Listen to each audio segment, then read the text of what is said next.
Hello students, good evening to all of you. So हमारा आज का टॉपिक है, हम इस लेक्चर में बेसिकली नीट 2020 करंट इलेक्ट्रिसिटी के प्रॉब्लम्स को सॉल्व करेंगे जो कि नीट 2020 के पेपर में पूछी गई हैं।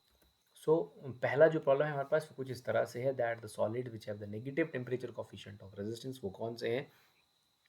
तो इसका आंसर है insulators and semiconductors. So as we know that जो टेम्परेचर कोफिशिएंट ऑफ रेजिस्टेंस है उसे हम अल्फा से रिप्रेजेंट करते हैं।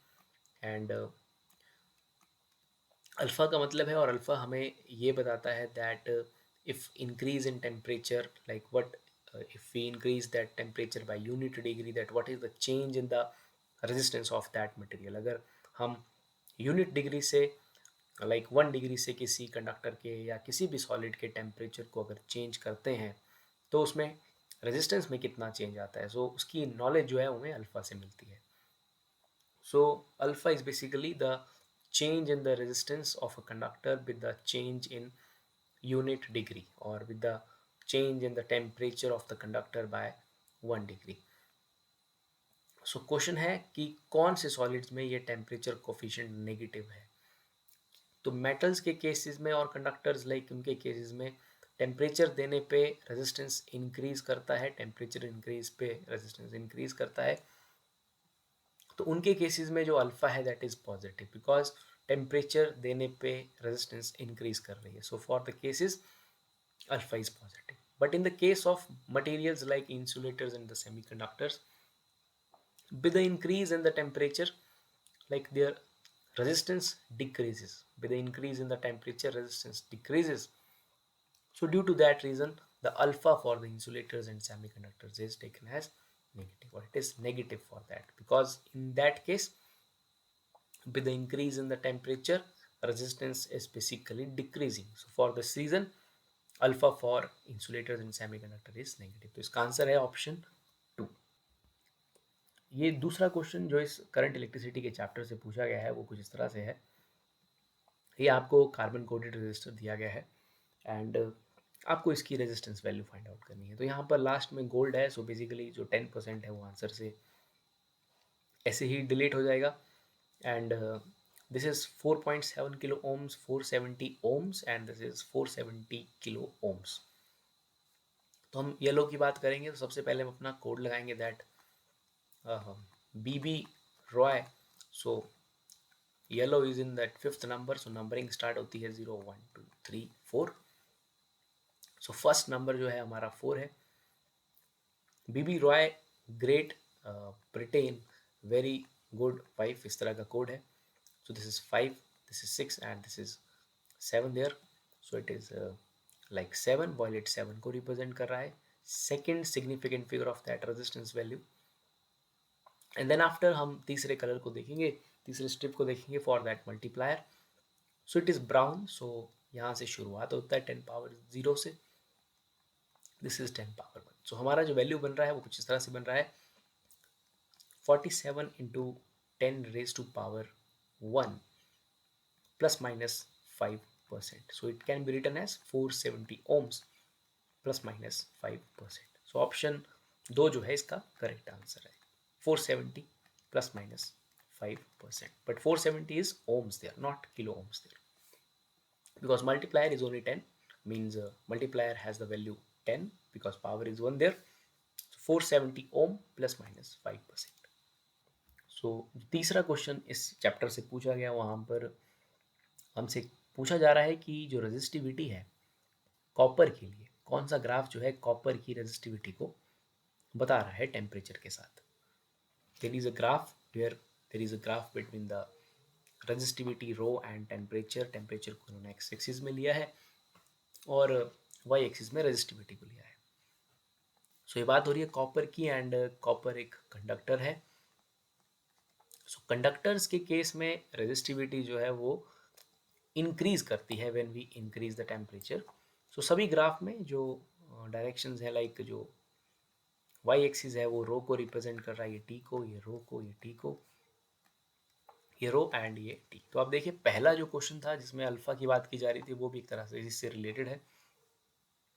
सो बात की जा रही है कॉपर की, एंड कॉपर जो है वो एक कंडक्टर है। सो कंडक्टर्स के केस में टेम्परेचर इंक्रीज करने पे रेजिस्टेंस में इंक्रीज आता है। सो पहला और ये जो तीसरा ग्राफ है ये यहाँ से कट हो जाते हैं, और ये ग्राफ में आप देख रहे हैं दोनों ही ग्राफ में वो कह रहा है कि कुछ जीरो टेम्परेचर पे भी you have some resistance, but दोनों में है। लेकिन जो दूसरा ग्राफ है उसमें कहा गया है कि दिखाया गया है कि जो स्लोप है it is a constant, means like there is a linear relationship between rho and temperature, means you increase the temperature there is an increase in the rho there, but this is not the case with the conductors. There is a wide region in conductors in which we have non-linear variation, in which we have a non-linear variation for rho and temperature. सो जो आप option D देख रहे हैं इसमें आपको रो और T के साथ एक नॉन लीनियर वेरिएशन देखने को मिल रही है। मीन्स जैसे जैसे आप कंडक्टर्स के केस में टेम्परेचर इंक्रीज करते हैं तो स्टार्टिंग में जो इंक्रीज इन रेजिस्टेंस है वो इतना फास्ट नहीं होता है, लेकिन जब एक सफिशिएंट टेम्परेचर हम अटेन कर लेते हैं, like we cross is the Curie point of the material there, then there is a very sharp increase in the resistivity within very small intervals of temperature. तो आप देखिए ग्राफ की जो slope है वो इस पॉइंट के बाद एकदम से काफ़ी शार्प हो गई है। So this graph represent the variation of resistivity of copper with temperature. तो इसका आंसर है option D there. So now we come to the problem fourth, जो चौथी प्रॉब्लम यहाँ से पूछी जा रही है। This is basically related to the Wheatstone bridge और मिडल ब्रिज। तो यहाँ पर एक आपको पता है कि लेफ्ट गैप में जब भी हम व्हीटस्टोन ब्रिज की बात या मीटर ब्रिज की बात करते हैं तो आर रेजिस्टेंस होता है और यहाँ एस रेजिस्टेंस होता है। सो इन्होंने कहा है कि there is a resistance wire in the left gap of a meter bridge and that balances a 10 ohm resistance in the right gap. So basically there is a 10 ohm resistance there, and ये जो R है ये एक resistance wire है and it balances a 10 ohm resistance in the right gap at a point which divide the bridge wire in the ratio 3:2.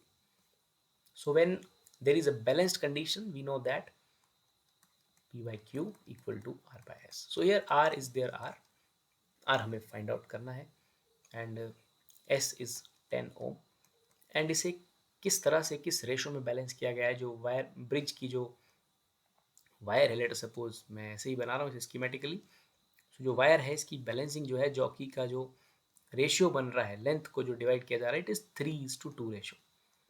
तो ratio दे के रखी है, so we take it in the ratio. हमें कोई ऐसा exact length की कोई ज़रूरत नहीं है बिकॉज उसमें भी हम बाद में रेशो ही लेते हैं P/Q का। So here bridge wire in the ratio 3:2, so R by 10 is equal to 3/2 there. So R जो है हमारे पास आ जाएगा 15. So basically this R is 15 there. R हमने find out कर लिया है। So now अब हमें कहा गया है कि if the length of the resistance wire is 1.5 meter, then the length of 1 ohm of the resistance of the wire is.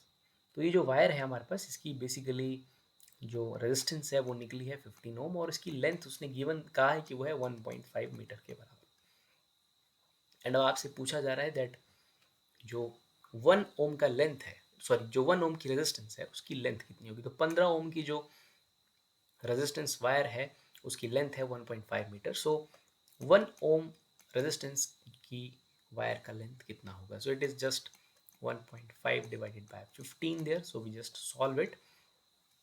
So it is basically 15 by 10, और हम इसे ऐसे लिख सकते हैं 15 by 150. So after solving this we get answer.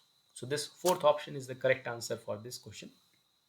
So I just hope it is like 1 by 10, so it is 0.1, so it is written as 1.0 into 10 raised to power minus 1 meters.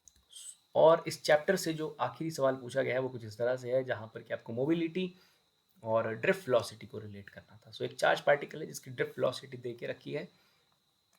We represent drift velocity by Vd, so it is 7.5 into 10 raised to minus 4. This is the student's relation for mobility is represented by the symbol mu, and mu is equal to Vd by capital E. That what is the drift velocity on the application of electric field. So mu is equal to the drift per unit electric field. So Vd upon electric field there, electric field का value हमें given है 3 into 10 power minus 10, and इनके जो units हैं वो SI system है, so there is no necessity to change, और mobility भी वैसे ही पूछा जा रहा है सेम यूनिट्स में. So we just put the value 7.5 into power minus 4 divided by 3 into 10 power minus 10. So after solving this, we get 2.5 into 10 power 6. So option 4 is the answer for this problem. So I hope आपको ये problems जो NEET 2020 में पूछी गई हैं वो समझ आई होंगी. सो आप अगर चेक करें तो दो प्रॉब्लम्स यहाँ पर ऐसी हैं जो कि रेजिस्टेंस वेरिएशन के साथ कुछ जुड़ी हैं, और एक ड्रिफ्ट के साथ है, ड्रिफ्ट वेलोसिटी, और एक रेजिस्टेंस कैलकुलेशन से. With that, thank you very much.